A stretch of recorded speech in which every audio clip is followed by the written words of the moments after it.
Hey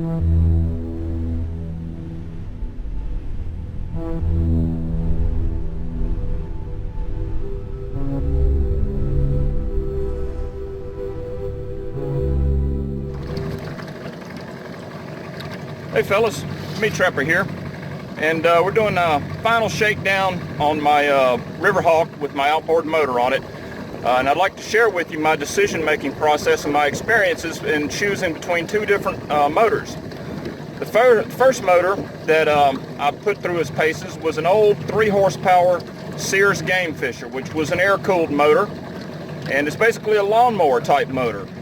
And the second one was an old 6 horsepower Evinrude straight outboard motor. And I'd like to share my experiences in the hope that if you or somebody else out there has a small boat such as a Ginu or Riverhawk or something else, and they're looking for a small outboard motor, and you're wondering what works, what doesn't, what the pros and cons are, maybe you can learn from my experience. Well, let's talk about the little Game Fisher first. You know, at first, from looking at it, it seemed like a great idea. The little Game Fisher motor only weighed 21 pounds. I mean, it's like carrying around a trolling motor. It's extremely lightweight. It was very fuel efficient, and it was cheap. I bought it used off Craigslist. I did have to rebuild the carburetor. That's one thing. If you're going to buy any outboard motors off of Craigslist or buy them used from an individual, they're going to have problems. I mean, you know, especially when you're dealing with rednecks and whatever, you know, they're going to run the dog crap out of a motor and then dump it, you know. So you've got to be prepared for that. So my the parts, even though it was an old 1970s model Sears Game Fisher, since it was built by Tanaka, the rebuild kit was fairly easy to find, and I think it cost me $50, and it took about 15 minutes to rebuild the carburetor, and after that it ran like a top. I ended up not keeping that motor, and I did it for a couple of reasons. Number one, and the main one, is that it was loud. I mean, the thing was ungodly loud. Now, you're not going to sneak up on anything running an outboard motor of any type, but that thing was incredibly loud. It was loud to the point that after running it for 30 minutes or so, your ears would just ring for hours. And so I started wearing earplugs anytime I turned the motor on, and that just it didn't agree with my sensibilities. You know, it just wasn't what I was looking for. And secondly, the sun just came out. But secondly, the motor just didn't have enough power. It really wouldn't get my boat up on plane, and to me it's more of an emergency motor, or using something to get you across a small lake to where you just don't want to paddle. But I really wanted that motor to work. I really did, because it was so lightweight and self-contained, and it was so easy to work on. It just wasn't gonna fill my needs, you know. So the next motor that I tried was a conventional outboard motor. Once again, it was purchased used, and it was an Evinrude. It's an Evinrude 6 horsepower. It's an old Johnson Evinrude. And anybody that knows anything about those motors can tell you that they'll run forever. They're solid, reliable, easy to work on motors. Anybody can work on them. And this one, of course, being purchased used, needed some work. It needed a good cleaning, which I was able to give it. It needed to be tuned, and it needed a new power pack because it was only firing on one cylinder. And I only paid $200 for the motor, you know, so you get what you pay for. But the main thing is if you're going to work on an outboard motor, either know what you're doing or find a good mechanic. And I'm lucky in that I know a guy who is very good. He's an old fella. He works for cash on the barrelhead, and when you get your motor back from him, it's going to be right. Don't rush him. He takes his time. He's not in any hurry, but you take it, drop it off, and he'll put it right. And so that motor has run like a top. And this boat, this Riverhawk 13, is rated for a 5 horsepower outboard, and this one's a 6. It weighs about 60 pounds, so it weighs 3 times as much as the Game Fisher did. But the thing is incredibly quiet compared to the Game Fisher. It's a very smooth running motor. It idles like a dream, and it's got plenty of power. And that's the motor that I'm going to go with. I thought about putting a mud motor on this boat, but after looking around the areas that I trap and being honest with myself, I needed a tighter turning radius that you can get with a mud motor, and I'm just not doing a lot of beaver trapping in flat Everglades type areas. Where I'm trapping beaver is where there's high banks, and I just don't need a mud motor in those areas. So even though it looks cool and it probably would have been a lot of fun, it just wasn't what I needed. And so anyway, that's what I've ended up with on my Riverhawk. And to this point, I've done two things as far as my build out on this boat. Number one is I've bought the trailer. I've selected the trailer. I'm going to do a second separate video on how I chose the trailer and which one I chose. And now I've gotten my motor situation straight, and I know what I've got. I know what I'm going to be using. I know what it'll do, how fast it'll go, and all of that. So anyway, let's crank it up and give it a spin, and let's go enjoy a nice summer day on a beautiful river here in the free state of Alabama.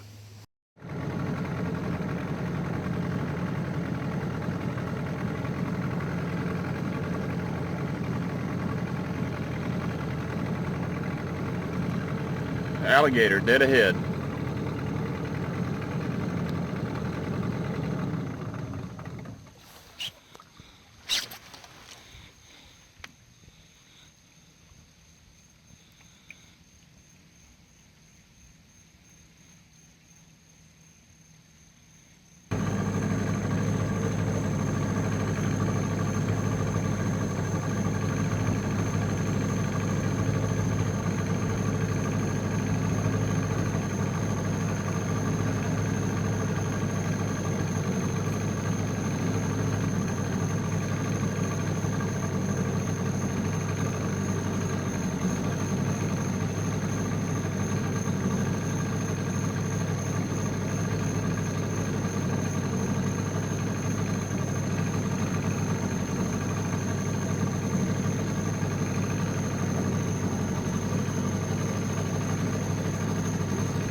You can see you can get up into some tight little spots back in here.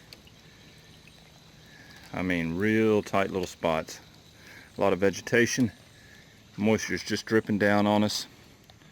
But I love trapping these places. I mean, this is just tailor-made for snaring. For instance, this little gap right through here. What I'd do is I'd smear some beaver lure right there, and I'd hang a snare there, and hang a snare there. And when he comes along, I mean, it's a tailor-made funnel, and you can do that all over the place. The great thing is the best beaver lure is a live beaver. And so what I do is I gang set the area. I'd smear my lure there, put a snare there, and then I would just come all through here and hang snares all around here. Now when I do put my snares on, one of the things you'll notice about these cypress trees is see how they broaden as they get lower to the water. If you were to try and wrap an extension cable around that, you would need a really long extension cable. And so what I've gotten to do is I simply use fence staples. I use a good sized fence staple. I have a piece of 9-gauge wire, probably a foot long. I just cut it on the spot, and I staple the wire so that it's sticking out as my snare support, and then I staple the snare swivel directly to the tree. So I'd use 2 fence staples, a piece of 9-gauge wire, and a snare. And that's it. And with that fencing tool that I use, you just come along and pop it off when you're done. Doesn't hurt the tree. Not a lot of extra hardware, no sticks or supports to carry. And you can just come through here and just set the place up. I would imagine that it'd be possible to snare an alligator. I've never done that, and it's not legal in this state. But I would imagine if you were so inclined, you could probably hang some bait and set you a snare, probably 1/8 inch cable, something like that, and you might have something waiting on you when you get back.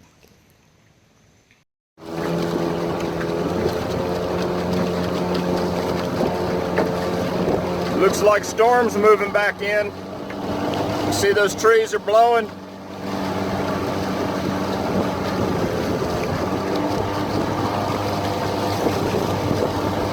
I think I'm gonna get off the big river and head on back to the protected water.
Yeah, buddy, that storm is blowing in. It's good to be off that big water in this little boat, I'll tell you that.